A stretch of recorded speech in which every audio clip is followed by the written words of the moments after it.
The Mississippi River system connects approximately 30 states in our nation's heartland with the international markets. 60% of all U.S. grain exports are shipped from the Mississippi River. 25% of all large commercial bulk ships that arrive in the U.S. come to the mouth of the Mississippi River. U.S. Customs and Border Protection estimate that the river system facilitates between $85 and $104 billion annually in foreign trade through the Mississippi River system. And 1/3 of the nation's oil comes up the river to refineries in Louisiana.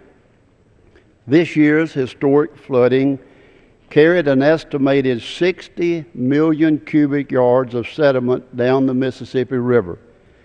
This sediment doesn't just float on out into the Gulf, it settles.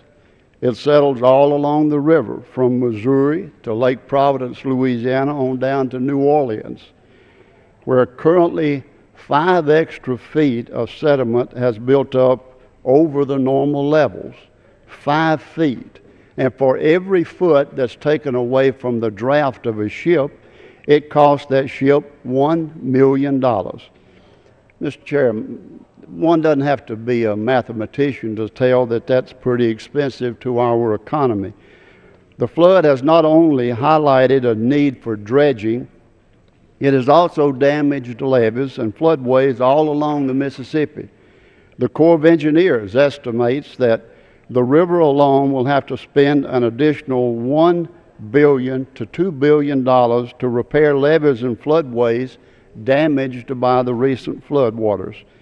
This is work that must be done to allow these levees to again protect Americans from future floods. Madam Chairman, I know that there aren't many out there speaking against the Mississippi River and the need for maintenance.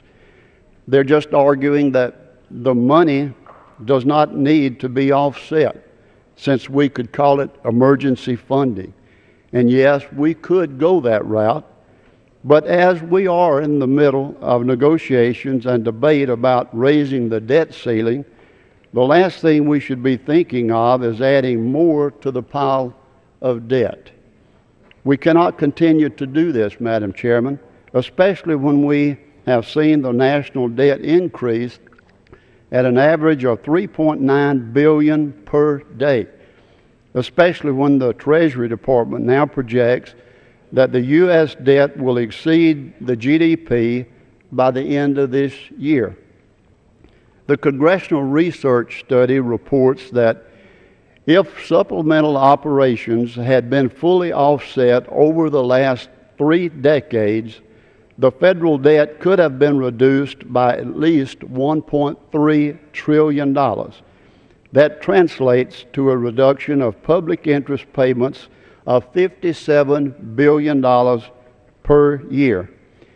Ignoring the need to offset spending is a mistake, Madam Chairman, a mistake that our children cannot afford us to make.